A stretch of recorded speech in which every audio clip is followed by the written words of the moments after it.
In a modest university hall that wasn't particularly crowded, the golden rays of the afternoon sun crept shyly through large, colonial-style windows. The campus stood in the heart of a small town in Grenada, a lesser-known island nestled in the Caribbean, rarely making international headlines. But that day, something unexpected unfolded. Not because of how many students gathered, but because of a powerful collision between two starkly different worldviews, atheism and faith. The hall was packed with students from various faculties. They hadn't come just to check a box on the attendance sheet. They came because of the reputation of the woman who would speak that day. Her name was Dr. Evelyn Mares, a renowned philosophy professor from London. An expert in secular ethics, she had authored more than 10 critically acclaimed books and was frequently invited to speak at international forums. At 50 years old, she carried herself with elegance in a soft gray suit, her thin glasses perched perfectly on her nose, and her voice, calm yet sharp, commanded attention wherever she went. Dr. Evelyn was known for her unapologetic critiques of religion. She questioned the necessity of belief in a higher power, and upheld the idea that morality could stand firmly without divine instructions. Among the sea of attentive faces sat a young woman named Layla Zafira. Her face bore the delicate features of the Middle East, framed by a serene sky-blue hijab. At 22, Layla had come from Qatar as an exchange student, majoring in Islamic studies within the social sciences department. Though young, her presence and unwavering belief in her faith had earned quiet admiration from several faculty members. The lecture began. Dr. Evelyn launched into her talk with practiced grace, delivering a mix of well-researched data, poignant anecdotes, and elegant rhetoric. She spoke of atheist doctors who donated their life savings, scientists who engineered breakthrough technologies for developing countries, and secular volunteers who built hospitals and schools, never once invoking the name of any deity. Her voice was filled with certainty. "True goodness," she declared, "doesn't come from fear of punishment or hope for reward. It comes from within. From compassion. From humanity itself." The audience sat in silence, many nodding in agreement. A few exchanged thoughtful glances. Then she leaned in and asked, "If a person only does good because they fear sin or long for paradise, can that truly be called sincerity?" A ripple of applause followed. But not from Layla. Her face was serious. Her eyes, locked on the professor, didn't blink. Inside her chest, something stirred. It wasn't anger. It wasn't the urge to argue. It was a deep ache, watching the truth, as she knew it, being twisted into something hollow. Then the moderator stepped forward and announced the question and answer session. One by one, students posed safe questions about ethics and the relativity of moral values. Then, a hand rose slowly but with quiet confidence from the middle rows. The moderator pointed toward her. "Please," she said. Layla stood. The mood in the hall shifted instantly. Every eye turned toward the girl in the hijab.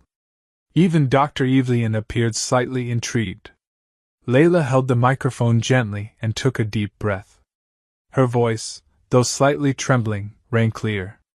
Not from fear, but from the weight of wanting to speak truth in a way that would touch the mind and the heart.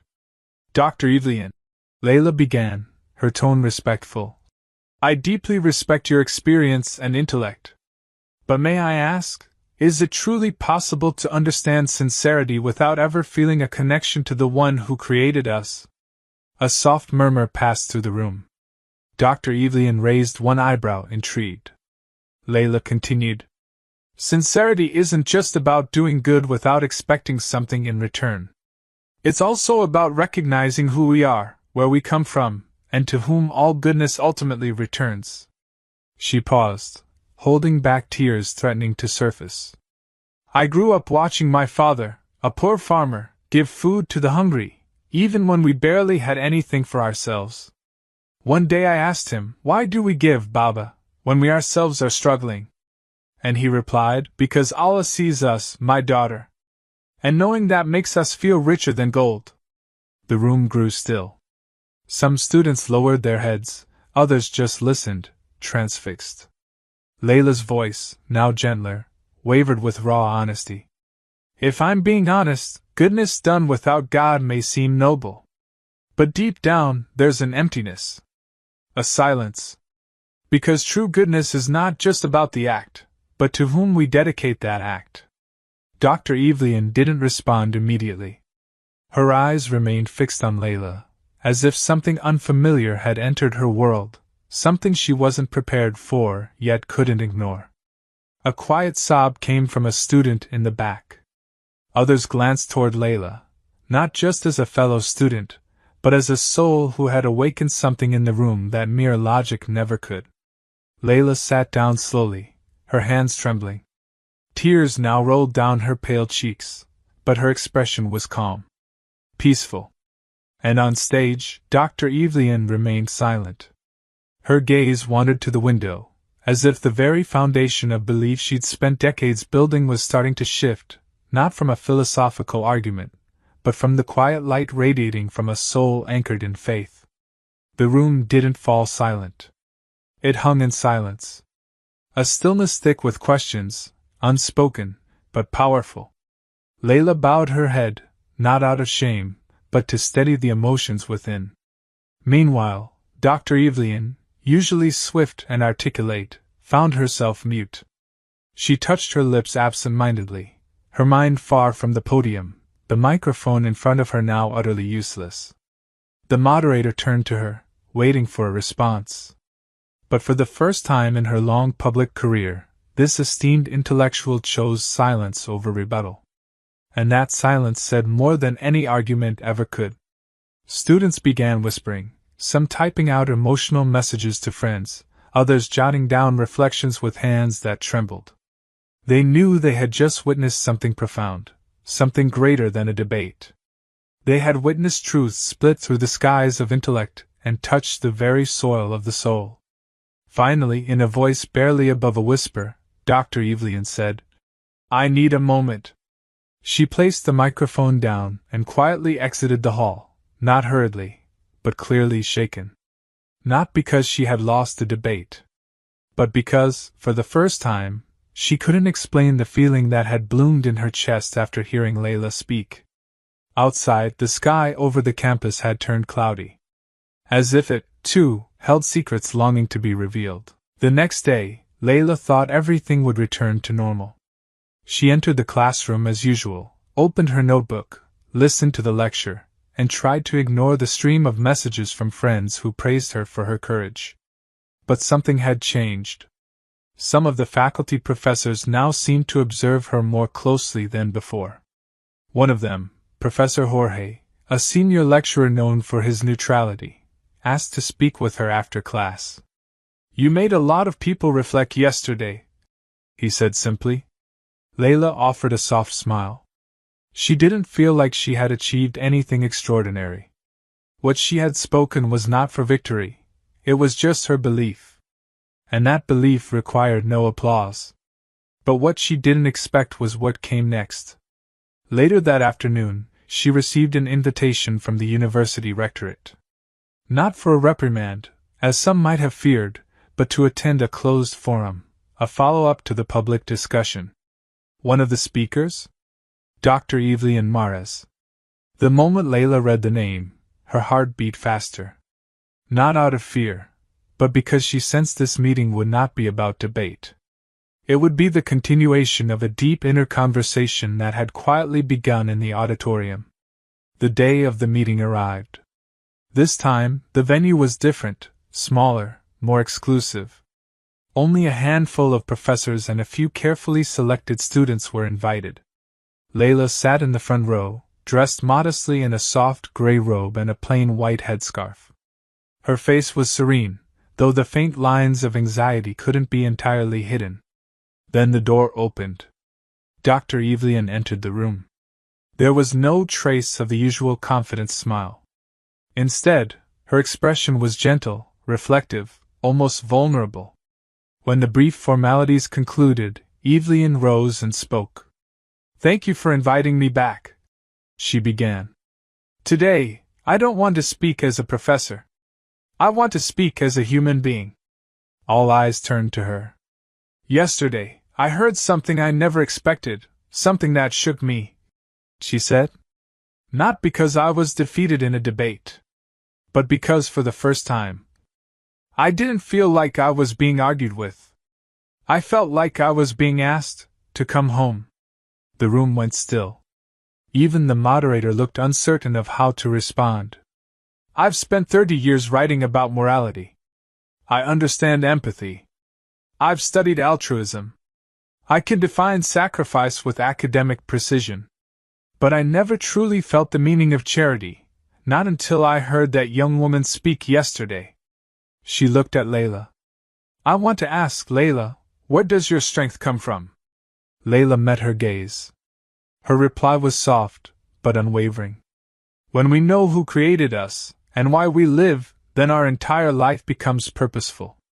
Charity isn't just a moral responsibility, it becomes an act of worship. And worship is not just ritual. It's a form of love. Evelyn smiled gently, then gave a small, self-deprecating chuckle, not to dismiss Layla's words, but as if she were laughing at the irony of her own life. I once had a very religious mother, she said. She always told me that this world belongs to Allah. But I rejected her belief. I wanted to prove that humans could stand on their own. That we could be good, without thinking the heavens were watching us. She paused. Her voice cracked. But I learned, without the sky, something inside me remained empty. She swallowed hard before continuing. Yes, people can do good. But when goodness is based on duty instead of love, that duty can crumble when the world becomes cruel. Layla's heart ached. I once helped someone who later betrayed me. Evelyn went on, her voice softer now. And after that, I started asking myself why I even bothered. Who did I really do it for? Who truly cared? She bowed her head. But yesterday, I heard something that had been missing from my life. That even if the whole world forgets our kindness, there's one who never forgets. A silence swept over the room. The sound of the air conditioner humming above was suddenly all too loud. No one had imagined that a woman once regarded as the face of secular intellectualism would now speak so openly of her spiritual longing. Layla, Evelyn said at last, I would like to speak to you, privately. Layla nodded slowly.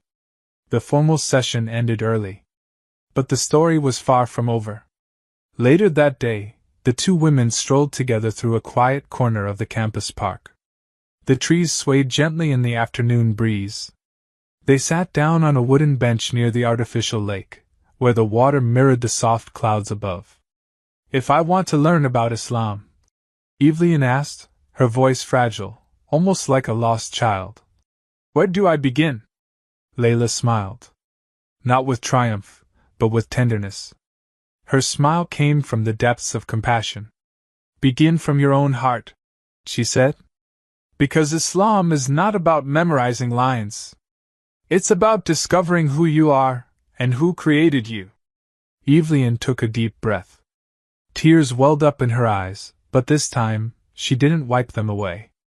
I once wrote a book, she whispered. The Moral Illusion. It became a bestseller. But today, I realized, maybe I was the one living in an illusion all along.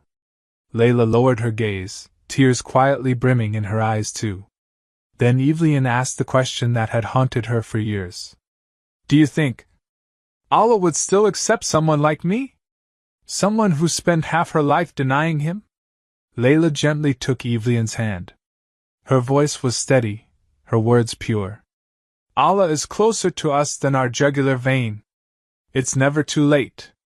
Even if you spent your whole life running from him, if you turn to him today with a sincere heart, he will welcome you with a love that no human being could ever describe. Evelyn closed her eyes. The tears flowed freely now, but they were not tears of guilt or sorrow. They were tears of return, of peace, of homecoming. The sun began to set. But on Evelyn's face, the light grew brighter. In the stillness of that quiet park, two women from opposite ends of the world sat together. And one of them had begun walking toward the light. But the journey wasn't over yet. That night, Layla received a message. From an unknown number. It was brief, but chilling. Stop spreading your influence here. You don't know who you're dealing with. Layla stared at her phone screen for a long time. The calm she had felt earlier now gave way to unease. Her chest tightened, and her breath slowed. But deep inside, she understood something important. Every time a person moves closer to the light, darkness will try to pull them back. And this was just the beginning of a much bigger storm. That night, sleep did not come easily. The message echoed in her mind again and again like a whisper in the dark. Stop spreading your influence here. You don't know who you're dealing with. It sounded less like a warning, and more like a declaration of war. But Layla steadied her heart. She wouldn't panic. She wouldn't act recklessly. She knew well, when someone speaks the truth with sincerity, not everyone will applaud. Some will resist. Some will hate. Because truth is like light. And for those who have lived too long in the dark, even a single flame can feel like a storm. Light can be painful. Layla lay awake, staring at the ceiling of her dorm room. The words from the mysterious message echoed in her mind. She slowly sat up and walked toward the sink to make ablution. The moment the cold water touched her skin, a quiet calm began to return to her chest. She prayed 2 rakat in silence. Then, with her forehead pressed to the ground, she whispered, "O Allah, if this path causes people to hate me, but brings me closer to you, then never let me turn away." The next day on campus, everything felt different. Layla noticed sharper glances in the hallways. Students who once smiled and greeted her now kept their distance. Some of the professors who had previously been warm were now strangely indifferent. But the change wasn't just in people, it was starting to show in the system itself. And Layla wasn't the only one feeling the shift. Dr. Evelyn Mares, too, faced mounting pressure after the private forum. Rumors about her spread like wildfire through faculty lounges and online groups. Her academic colleagues began questioning her objectivity. Some accused her of being emotionally manipulated by religious sentiment. The most painful blow came from someone she had once trusted deeply, Dr. Harold Jin, her closest intellectual partner. He openly declared that Evelyn had betrayed the spirit of free inquiry. The attacks came from all directions. One of her publishers sent an email requesting clarity on her future direction. A well-known atheist talk show invited her for a live debate, labeling her as a defector from reason. But the most shocking of all was a letter from the Research Foundation, where she had been a leading contributor for years. They announced the suspension of all funding on projects that bore her name. That afternoon, Evelyn sat alone in her office. The lights were dim, the windows shut tight. She opened her laptop and scrolled through the emails. Slowly, she shut it again. On the table before her lay a copy of the Qur'an in English, borrowed just days ago from the campus Islamic library. She hadn't read much. Just 1 verse. But it had clung to her heart since the night before. And whomever Allah wills to guide, He opens their chest to Islam. Surah Al-An'am, 6:125. Why had a single verse made her weep? She leaned back in her chair, closed her eyes, and let the tears fall. Not because of the rejection or professional loss, but because, for the first time, she felt like she was finally discovering who she truly was. That same day, she sent a message to Layla. "I need to talk. It's about the threat." They met at a small cafe, far from the campus gates. The place was quiet, with floor-length windows overlooking a garden. Evelyn sat tucked into a corner, wearing a brown coat and a muted pink scarf. As soon as Layla sat down, Evelyn spoke. "I got a message too." Layla's eyes widened. "From who?" "I don't know," Evelyn said quietly. "But it was clear." They warned me not to get too close to you. They said I was destroying my reputation, that I'd regret associating with dangerous ideas. Layla exhaled slowly. They see Islam as dangerous. It's not Islam they fear, Evelyn replied. It's the spirit behind it. They're afraid that if someone like me, someone respected in the academic world, starts talking about faith, it will unlock a door they've tried to keep sealed. Layla looked down. Her thoughts raced. Who are they? There are groups, Evelyn continued, here on this campus. They influence what gets published, what can be discussed.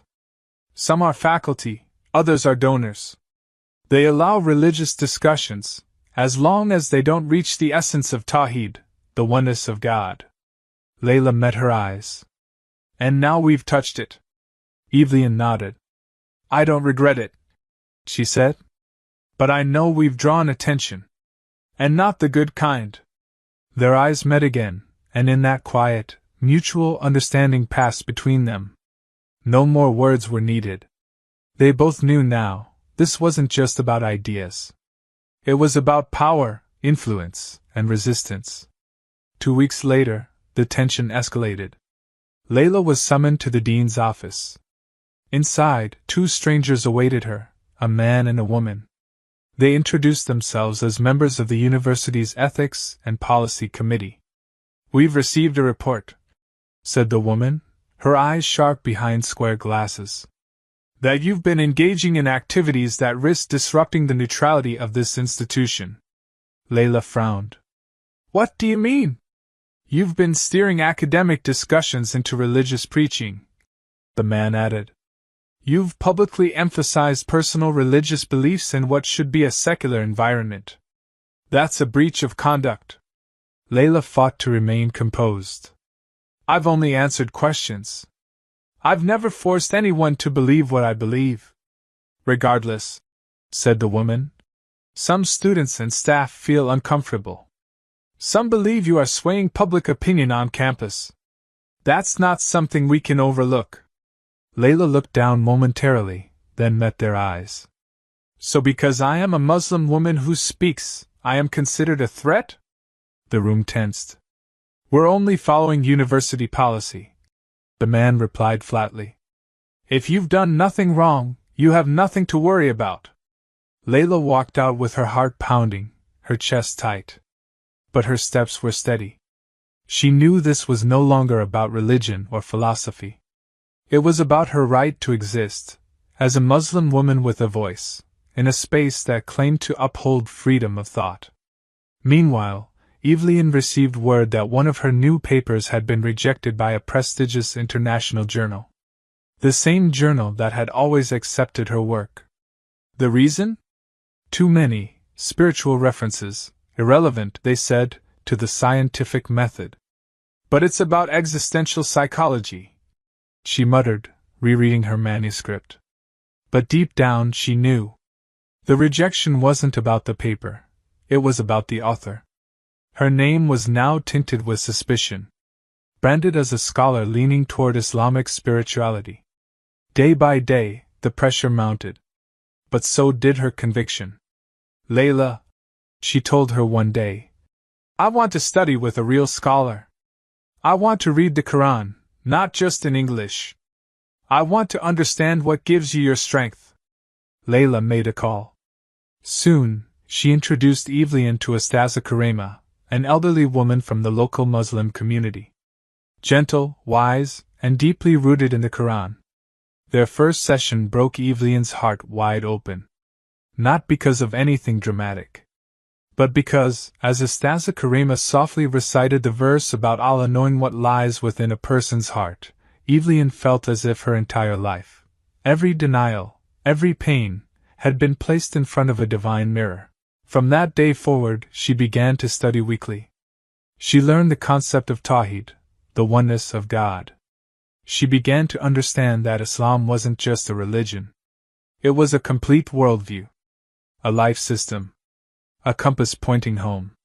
But the moment light shines, darkness rises to fight back.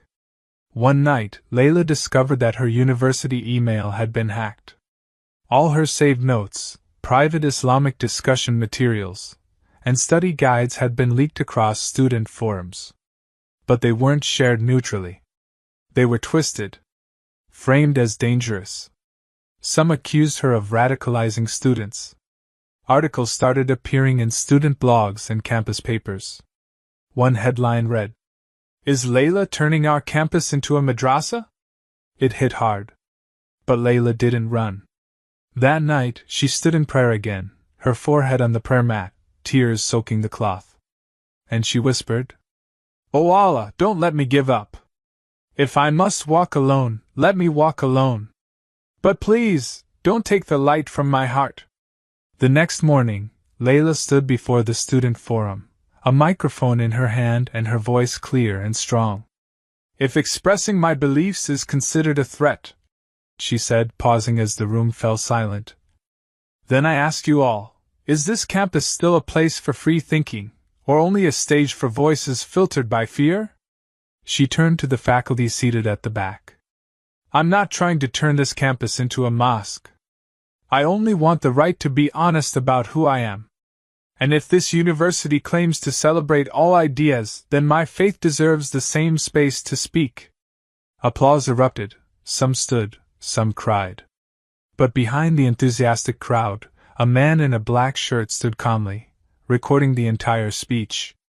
A knowing smile curved on his lips. The game had just begun. And Layla had unknowingly stepped into a field far more dangerous than any classroom debate. That day, the city sky looked darker than usual, not from clouds, but from the tension cloaking the campus. The clash of opinions around Layla and Evelyn intensified. Social media lit up. Her name became a firestorm, praised and cursed in equal measure. Some defended her courage, others labeled her a threat to secular freedom. Layla sat quietly in the campus garden, her laptop balanced on her knees. She had just finished writing an open letter, not to justify herself, but to explain. A heartfelt message to the entire university community. She wrote about the light Allah had placed in her heart, and how she couldn't cover it up just to appear neutral. She didn't want special treatment. She just wanted to be honest. Beside her sat Evelyn. Her face looked tired, but her eyes still shimmered with clarity. She had just turned down an invitation from a hardline secular organization. "They want to use me as proof," she murmured. "Proof that spirituality can't survive in intellectual spaces. But I was never trying to prove anything. I was just being honest about my journey." Layla turned to her, smiling softly. "And that honesty is what scares them. Isn't it funny? In a world that claims to cherish free thought, honesty is what silences us." That day, they made a bold decision.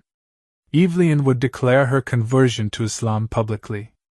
Not to make a spectacle, not to gain admiration, but to assert a simple truth. That the search for faith is a human right. And that no one should be shamed for following where their soul is called. A few days later, the main campus hall filled again.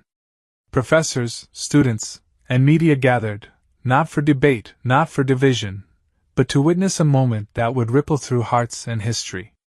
This time, there were no jeers. No skeptical laughter. Just silence.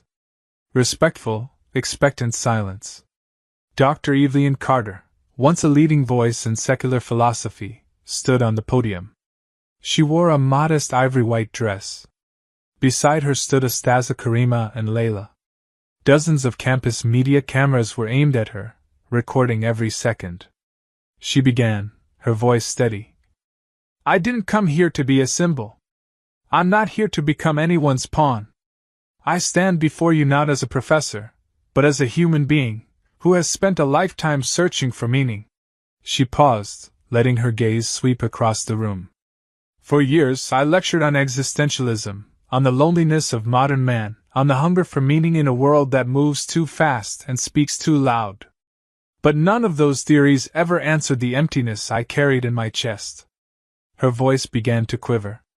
"Then I met Layla. A student, not just brilliant, but sincere.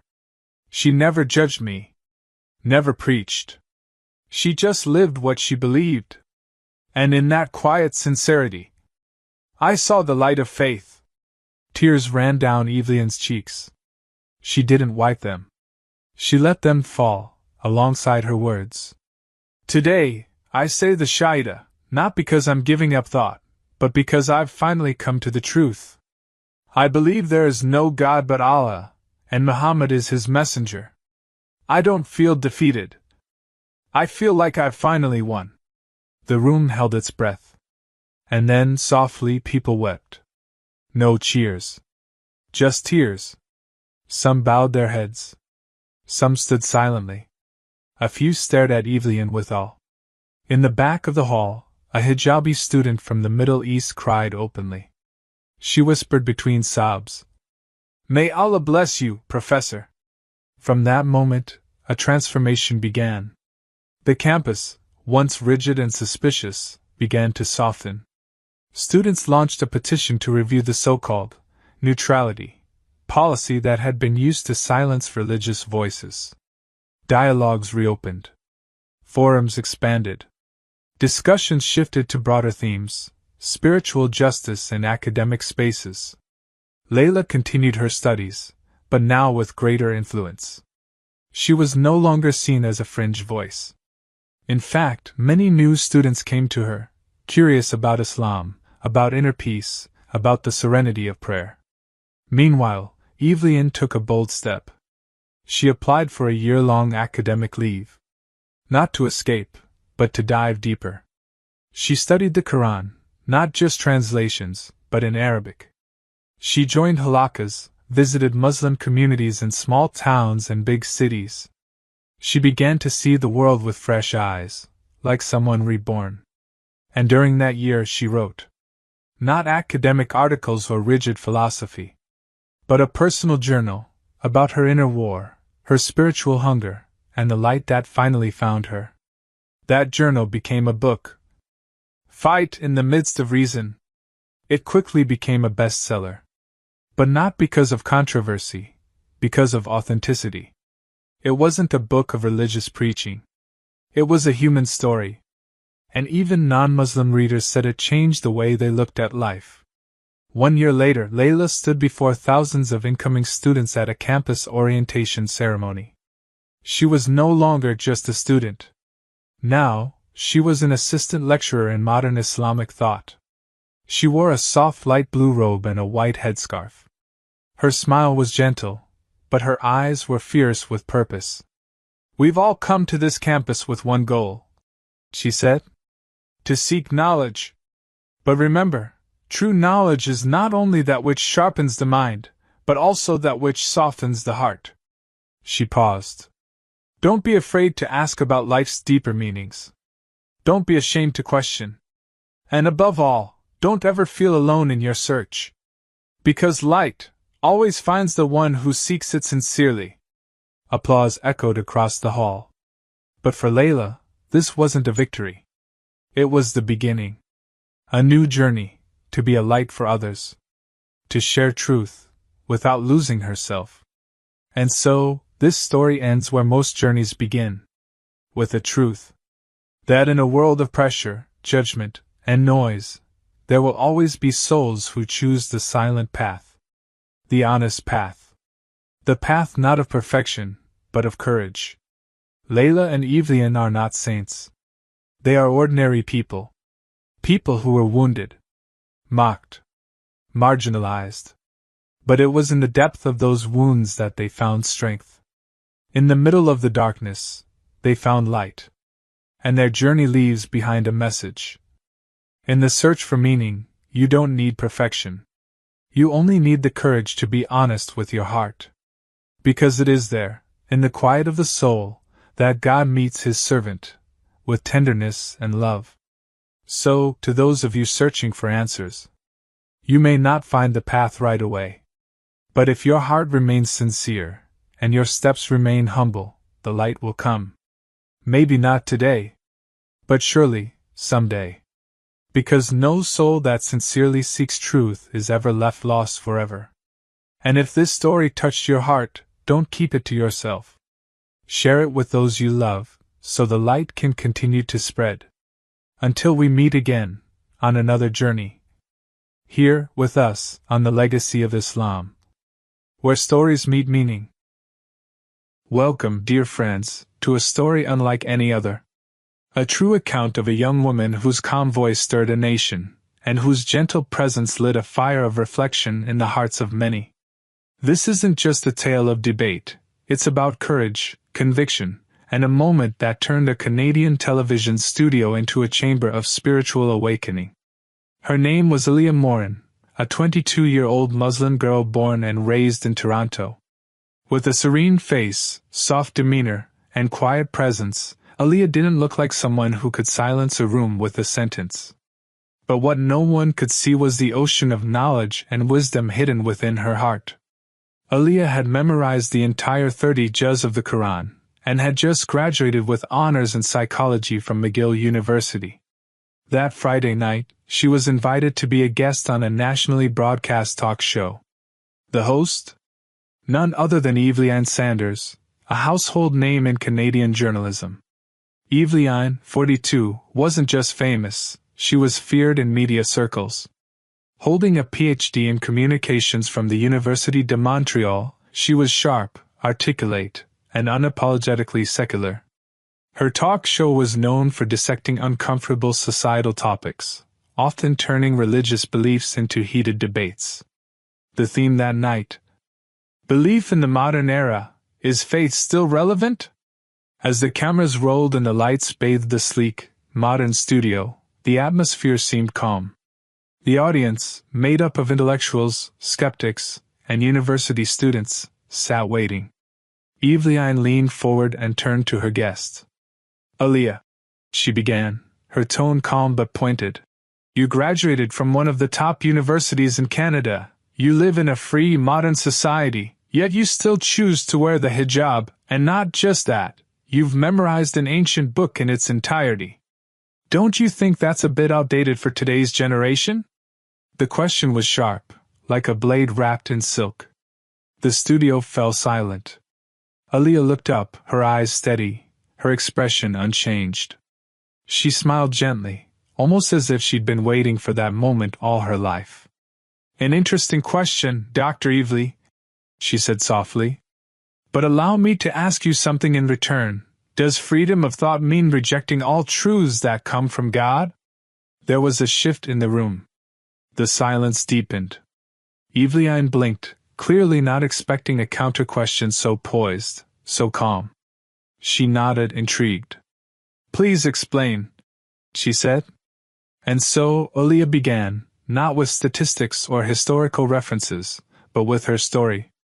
She told them about the silence of her teenage nights, the emptiness she had once felt even while surrounded by technology, education, and social freedom.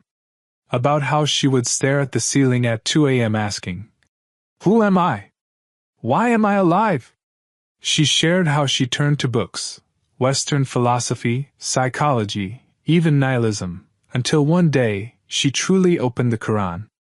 Not out of obligation, but out of desperation, out of hunger for something real. And in that moment, the studio changed. The lights no longer felt like studio lights. The camera's presence faded.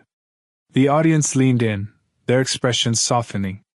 They were no longer watching a show. They were witnessing something rare, truth spoken with love. But Evelyn wasn't finished. She leaned back, raising her eyebrow.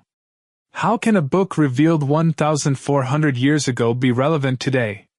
We live in the age of artificial intelligence, neuroscience, and therapy. Don't you feel shackled by religious dogma? Aliyah nodded, as if expecting this. Her reply was calm but firm. I studied psychology too, Dr. Evelyn. I've read Freud, Jung, Carl Rogers. But every time I dove deep into those theories, I found parallels. Verses in the Qur'an that discussed human trauma, emotion, healing, even cognitive behaviors, centuries before modern psychology was born. She paused. I don't feel shackled by Islam. I feel free. Because Islam doesn't ask me to be blind. It asks me to reflect, to question, to seek knowledge. And it teaches me to heal. That was when something shifted in Eveline. The host, usually sharp and quick, suddenly fell quiet. She stared at Aliyah, not as an opponent, but as someone genuinely trying to understand. For the first time, the layers of media persona cracked. She seemed human. Vulnerable. Then came the question that electrified the room. If Islam is as beautiful as you say, why is it so misunderstood? Aliyah took a breath. Her voice remained gentle. Because people judge Islam based on what some Muslims do. But you can't judge a medicine by those who misuse it. You have to study the source. The Qur'an. The life of the Prophet Muhammad, peace be upon him. Not the headlines. A few seats down, a middle-aged woman placed her hand on her chest, tears brimming in her eyes. The producer, watching behind the camera, whispered to the crew. Don't cut. Keep filming. This is history. And then Eveline dropped a bombshell. My father, she said quietly, used to be a Muslim. He married my Catholic mother and left Islam. I was raised without any religion. I pursued science, logic, success. But I've always been afraid. Afraid of death. Of loneliness. Of silence. Her voice cracked. I fill my life with interviews, confidence, and public image, but the nights are still empty. The audience gasped softly. The room wasn't just quiet. It was reverent. Aliyah didn't jump in. She simply looked at Eveline with compassion, like a sister waiting for her sibling to finally come home. You're not alone, she said. We're all searching. But not everyone admits they're lost. I admire your courage. That night, something changed in Eveline. She was no longer the host of a TV show. She was no longer a public figure. She was just a woman, finally admitting she was tired of hiding. Then teach me, Eveline whispered. Not here, not now. But off camera. Show me what's in the Qur'an, not through debate, but through light. And so, the story didn't end with applause or a closing line. It ended with a promise. Outside, as autumn leaves danced in the Toronto wind, two women sat in a quiet car. No lights. No camera. Just two hearts. One asking. One guiding. And that night, a journey began. The city lights of Toronto twinkled outside the car window, but inside the black sedan parked quietly near the studio, another kind of light began to shine. There was no camera, no audience, just Aliyah and Eveline sitting side by side, two women from different worlds, now connected by a shared moment of vulnerability. Eveline stared out the window, her fingers curled tightly around the seatbelt. Her voice was quiet, like a child confessing a long-kept secret. I've rejected religion for as long as I can remember, she said. Not just Islam, all of them. Because I was afraid. Afraid that if I surrendered to belief, I'd lose control of my life. Aliyah turned to her gently, her eyes filled with understanding.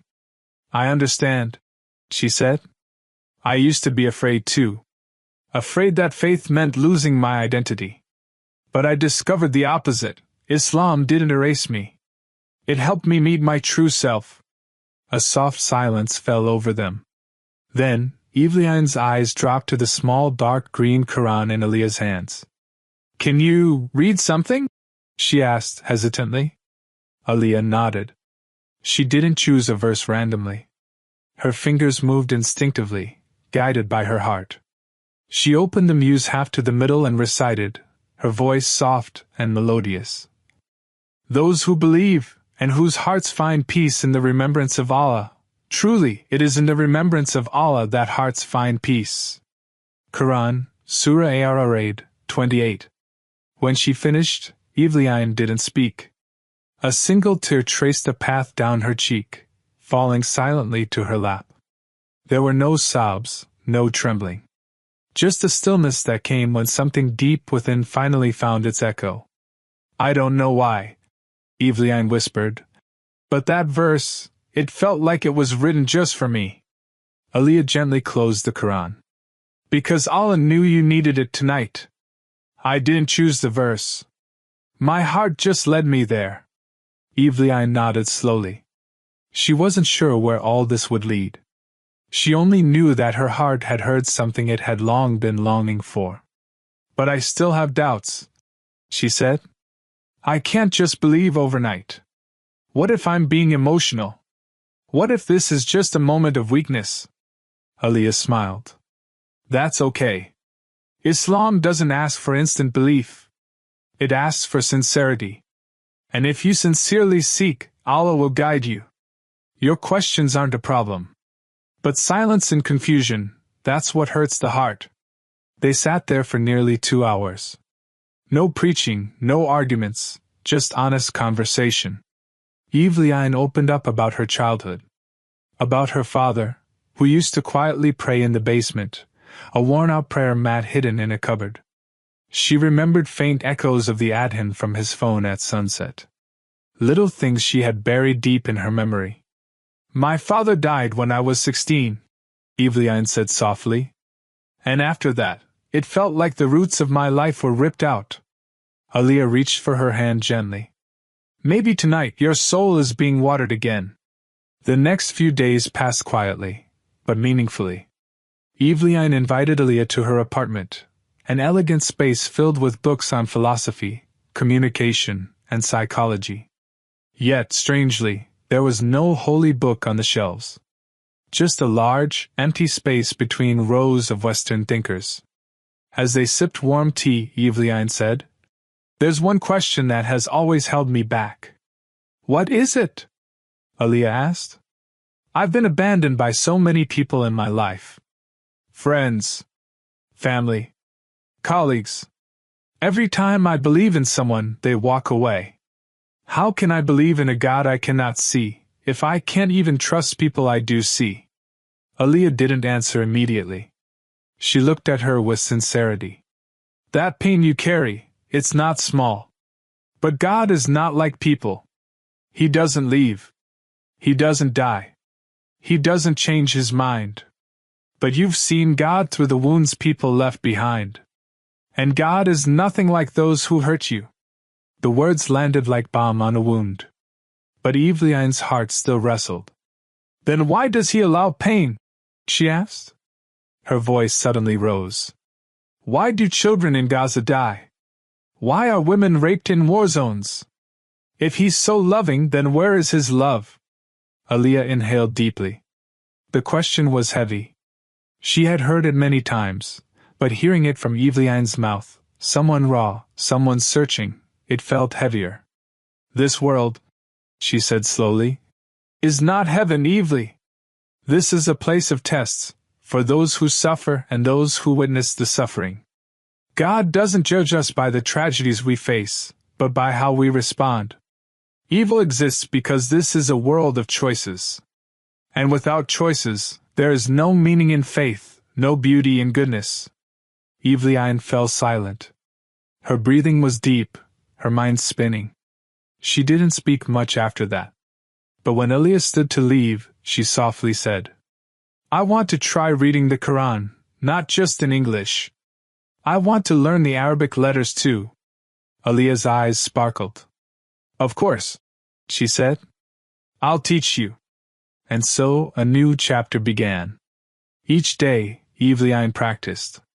One letter, one word, one verse at a time. She wasn't rushing. She wasn't trying to convert. She was trying to understand, with her heart. But the world outside didn't understand this change. Rumors began to swirl in her professional circles. Colleagues whispered that Evelyn was having a crisis. Some media sponsors raised concerns. Even the director of her show called her into a closed meeting. You're a public figure, he warned. Bringing up religion, especially Islam, can damage your brand. You need to remain neutral. Evelyn's voice was calm. Neutral from what? The truth? We're just concerned, the director replied. People may stop trusting you. If people only trust a version of me that's fake, she said, then maybe they never truly trusted me at all. Meanwhile, Aliyah also began to feel the pressure. She received messages accusing her of corrupting public figures. Some of her own Muslim friends began to judge her for being too friendly with a non-Muslim woman. But she remained calm. This wasn't about popularity. This was about guiding a soul. When McGill University invited Aliyah to speak at a seminar titled Faith and Modernity, she accepted, and surprised everyone by asking if Evelyn could join her as a guest. "Why me?" Evelyn asked. "Because you're living the most honest search I've seen," Aliyah replied. "Your story isn't finished yet. And that's why people need to hear it." But what neither of them knew was that a storm was coming. The night before the seminar, a message popped up on Evelyn's phone. Just 6 words. "I know who your father was." A second message followed, an old photograph of a man standing outside a small mosque, wearing a peace eye and holding a prayer mat. It was her father. Her fingers trembled. Her breath quickened. She called Aliyah, voice shaking. "Someone knows. About my father. About me. They're watching." And on the other end of the line, Aliyah's voice grew serious. "Then, Evely, there's something I need to tell you." The night air in Toronto was unusually cold, though it wasn't the temperature that made Evelyn's hands tremble. It was the message glowing on her phone screen. "I know who your father was." Attached was an old, grainy photo, a man standing near a modest mosque, wearing a black peace eye, clutching a prayer mat, a warm, shy smile on his face. It was her father. No doubt about it. Her breath hitched. She couldn't move for a moment, frozen in disbelief. How could someone know this? She had buried this part of her past so deeply, she'd almost convinced herself it never existed. And now, it was clawing its way back to the surface, uninvited and unexplainable. Panicked, she called Aliyah. Her voice was shaky. "Aya, someone knows. About my father. About me studying Islam. I don't know what's happening." On the other end of the line, she heard the scraping of a chair. Aliyah must have stood up. "Calm down, Evely," she said, her tone steady but serious. "Tell me exactly what the message said." Evelyn repeated the words, her eyes still locked on the photo. There was a long pause, only the sound of breathing between them. Then Aliyah's voice came, quieter than before. "Evely," she said carefully, "there's something I haven't told you. About your father." The next morning, they met at the university library, but not to rehearse for their seminar. This was something far more personal, something buried under layers of silence and time. Aliyah came holding a worn brown folder, thick with yellow documents, old newspaper clippings, and several photographs. She placed it gently on the table between them and looked into Evelyn's eyes. "Your father," she began, "wasn't just a convert to Islam. He was a scholar in the making. He embraced Islam while studying for his master's degree in Cairo. And not just that, he studied under some of the greatest Islamic scholars of that time." Evelyn blinked. "Cairo? My father never told me anything. He always said his time overseas was just academic." Aliyah opened the folder, revealing faded photographs.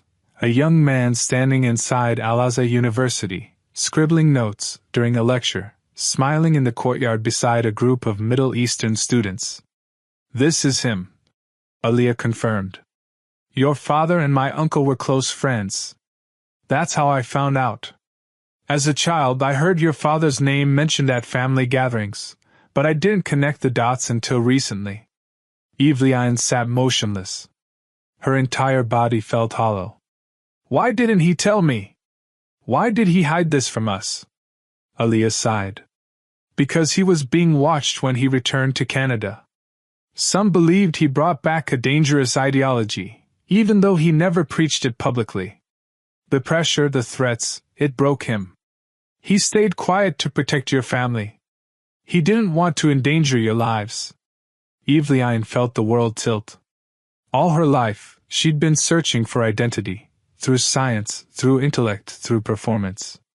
And all along, her father had already walked the path she was just beginning to tread. So it's not a coincidence, she whispered. Me meeting you. Me returning to the Qur'an. It's all a trail he left behind. Tears welled in her eyes, but this time it wasn't just sorrow. It was something deeper, a grief for the life she might have known, and a profound realization that nothing in her journey had been accidental. Aliyah placed a gentle hand over hers. Sometimes, truth doesn't bring comfort right away.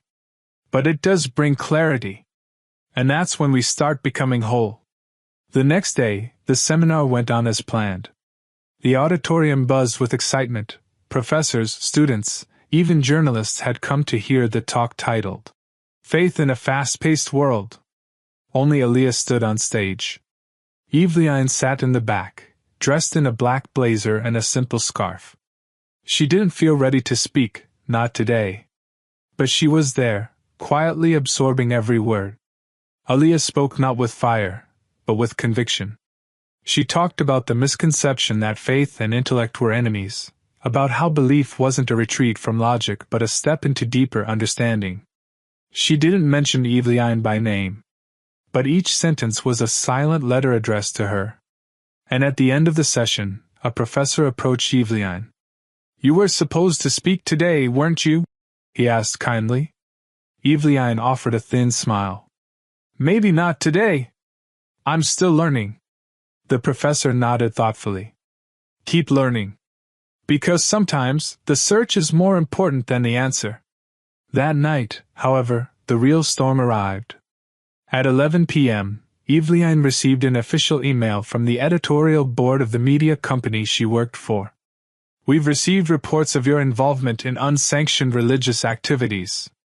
Due to your public position, and to preserve the neutrality of the organization, your contract is under review. She read the email again. And again. It didn't feel like a threat. It felt like a door slowly closing. She shut her laptop quietly and walked to the balcony, overlooking the city. The cold air bit into her skin, but it was nothing compared to the chill inside her. She whispered to herself, If I keep searching, I'll lose my world. But if I stop now, I'll lose my soul. Behind her, a familiar voice broke the silence. Then let's not stop. Aliyah was there, standing in the doorway, wrapped in a warm coat, a calm presence in the face of a brewing storm. You came, Eveline said, her voice barely audible. I felt you needed someone tonight. Eveline looked out at the horizon. I don't know what to choose. If I go forward, I lose the world I built. If I go back, I lose the part of me that finally feels alive. Aliyah stepped closer. The world can be rebuilt, Eveline. But your conscience, if you lose that, it's much harder to find again. Eveline turned toward her, eyes filled with both fear and longing. I'm afraid of being a stranger in the world that once embraced me. Aliyah smiled. Even Prophet Ibrahim was a stranger, even to his own father. But he was chosen. And maybe, so are you. And just as the wind picked up, a new storm arrived, not outside, but online. A video clip leaked on social media, Eveline, seen in a private Islamic study circle, struggling to pronounce Arabic letters. Her voice was soft, her focus sincere. The internet exploded. Some praised her honesty. Others attacked her mercilessly. People questioned her mental state, her credibility, her intentions. Sponsors pulled out. Colleagues sent cold messages. Headlines speculated. And yet, amidst the digital chaos, Eveline typed one quiet post on her official account. I am looking for light. If that means I lose the stage, then let me walk in the shadows. As long as my heart remains alive. The post was shared thousands of times. Many mocked her. Many more wept. But through it all, one thing became clear. Her journey was no longer just her own. 2 weeks had passed since the leaked video of Eveline Sanders went viral. 2 weeks of firestorms across social media. 2 weeks of cold stares at work, of questions she couldn't answer, of messages from fans who felt betrayed, and messages from strangers who whispered, "Thank you. You spoke our hearts." She didn't respond to any of them. Her world, once structured and sharp, now felt like glass, cracked but clear. She no longer feared the questions. She feared the lies that silence demanded. Every time she remembered the Qur'an verse Aliyah had read in the car, "Truly in the remembrance of Allah do hearts find peace," it echoed deeper. She was beginning to understand. But one mystery still haunted her: the messages about her father hadn't stopped. The sender, still unknown, had now started sending old recordings, audio files in Arabic. Evelyn couldn't fully understand the language yet, but she knew the voice. It was his. Her father. In one clip, his words were clearer than ever. "If you ever find the truth, don't bury it just to feel safe. A life built on silence is the loneliest kind of death." And that was when she made her decision. She wouldn't live silently anymore. She resigned from her job. The resignation email was short, professional, no drama. But the moment she clicked send, it felt like something heavy lifted from her chest. Many people called her afterward. Some begged her to reconsider. Some mocked her for throwing away a golden career for religion.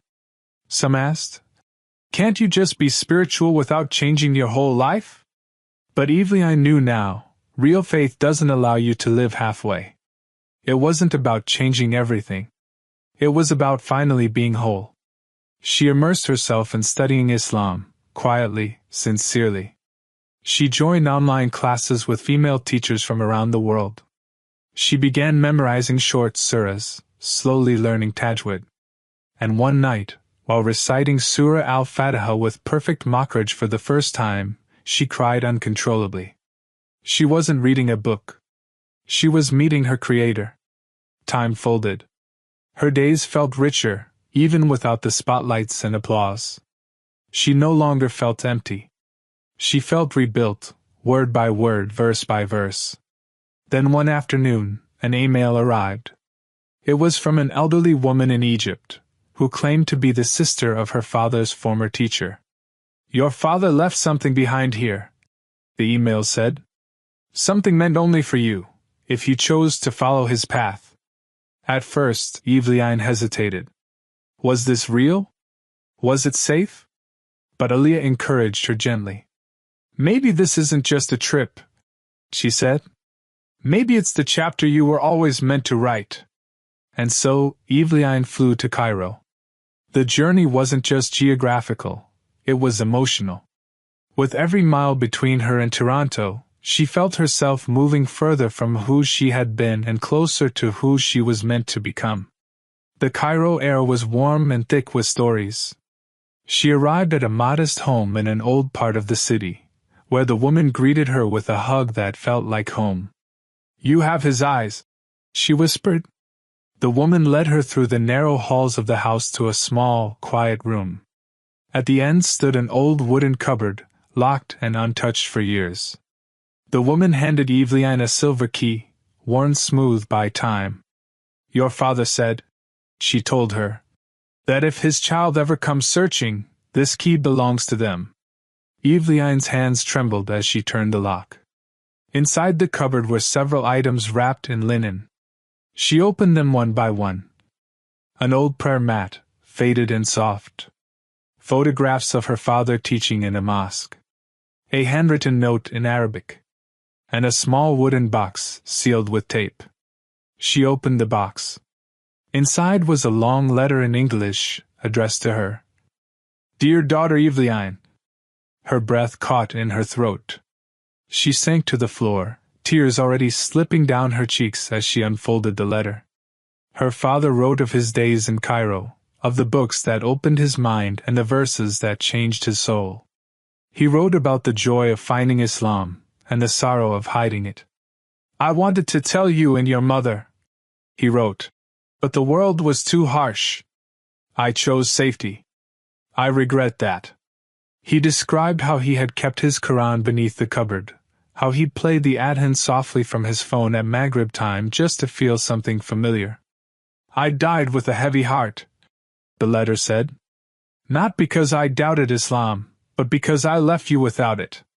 And finally, at the bottom of the letter, he had written the words that Eveline would carry for the rest of her life. Don't be afraid to walk alone. The truth, even when walked in silence, is enough to keep you company. She didn't leave the room for hours. She just sat there, clutching the letter, feeling her father's words like a hug through time. When she returned to Toronto, she wasn't the same woman. She was no longer the TV icon struggling to hold on to her image. She was now a seeker turned messenger. She didn't rush to the spotlight. Instead, she created a small YouTube channel from her apartment, with a simple setup, a chair, a warm light, a quiet heart. She called the channel Soul Map.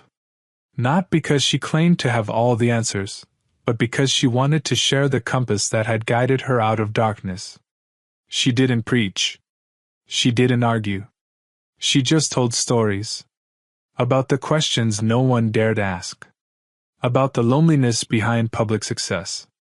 About how sometimes the truth arrives not with lightning, but with a whisper. And slowly, people began to find her. One by one, comments flowed in.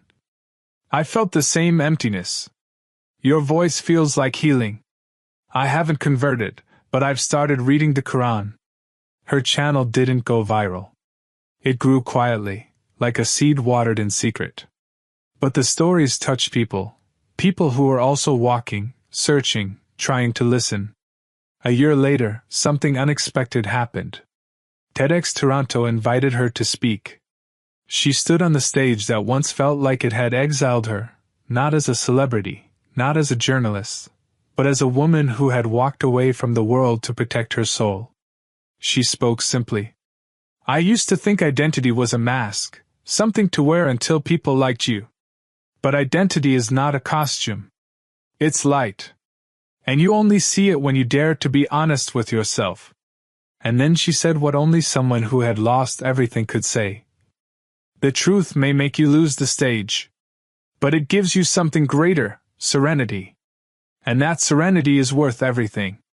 That night she came home, hung her scarf gently behind the door, sat on her prayer mat, and smiled at the Qur'an she now understood verse by verse.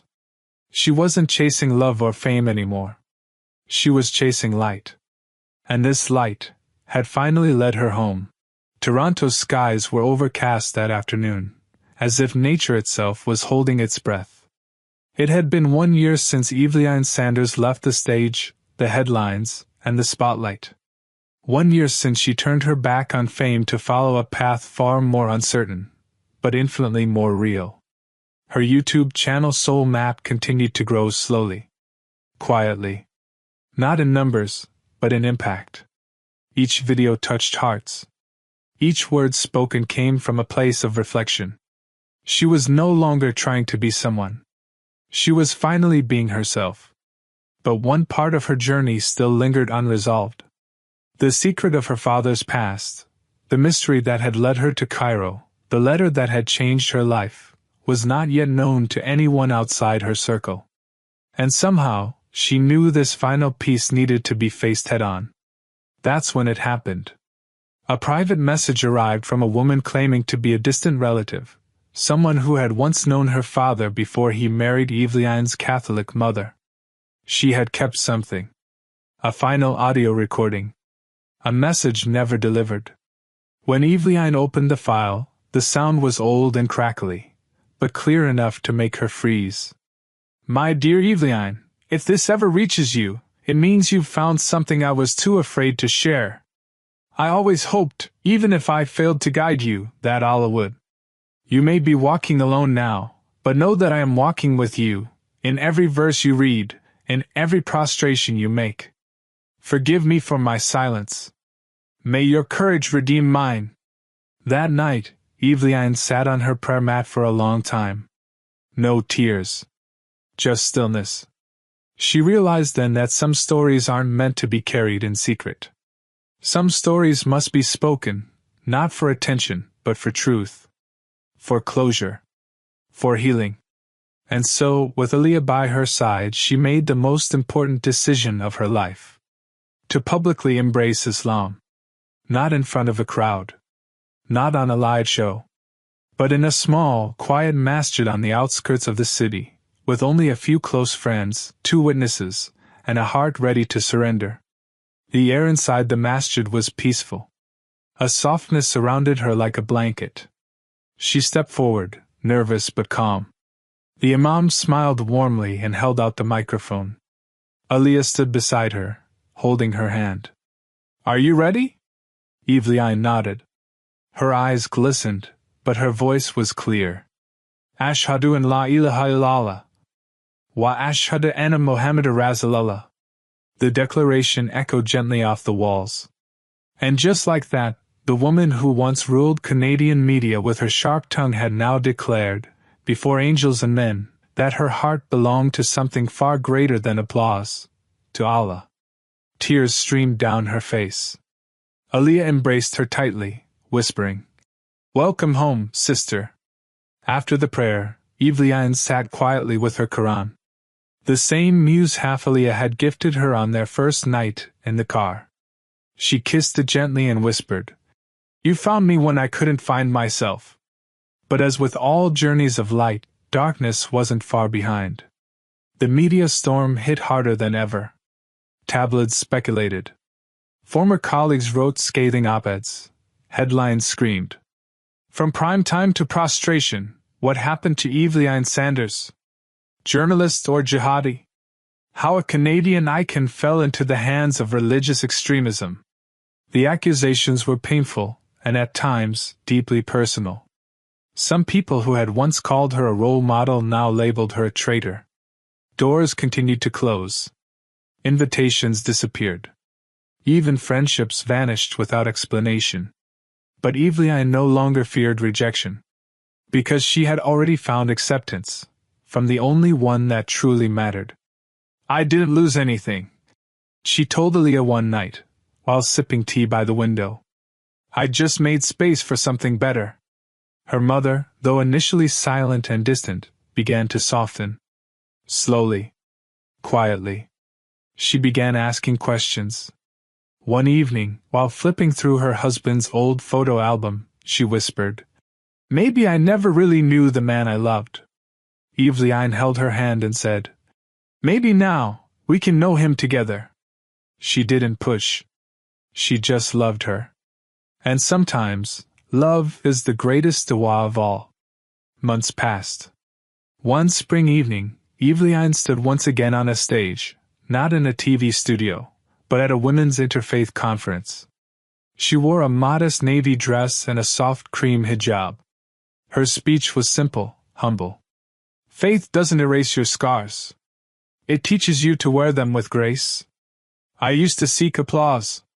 Now I seek peace. My father taught me with his silence. And I am speaking now to honor the voice he never used." The audience gave a standing ovation, not for fame, but for the raw, real beauty of truth. In the weeks that followed, her soul map channel received thousands of letters. One stood out. It was from a young woman in Vancouver. "I'm agnostic, but something in your words makes me want to pray again. I don't know why. But I feel less alone." And that, for Evelyn, was enough. 1 year later, she sat in her small apartment, now transformed into a cozy study space. She had memorized several surahs, including Al-Fatiha, Al-Ikhlas, and A.R. Rahman. The Qur'an was no longer a book on her table. It had become a map in her heart. And one quiet night, after her tahajjud prayer, she opened her late father's letter again. At the bottom of the page, in faint ink, was a phrase she hadn't noticed before. "The truth will not make you popular, but it will make you whole." She smiled, closed the letter, and whispered, "I am whole now, Baba." And though he was no longer alive, it felt like he smiled back. Because sometimes, the prayers we whisper in fear are answered to the children we leave behind. Epilogue. If you're watching this, and your heart is still searching, If you're surrounded by people, yet feel alone in your soul. If your nights are silent and your thoughts loud, then remember, you are not alone. This channel, Legacy of Islam, is not a platform of answers. It's a space for questions, for honesty, for hearts that still dare to hope. We walk not because we are perfect, but because we refuse to stay lost. Keep walking. Keep asking. Keep reaching. The light is always waiting.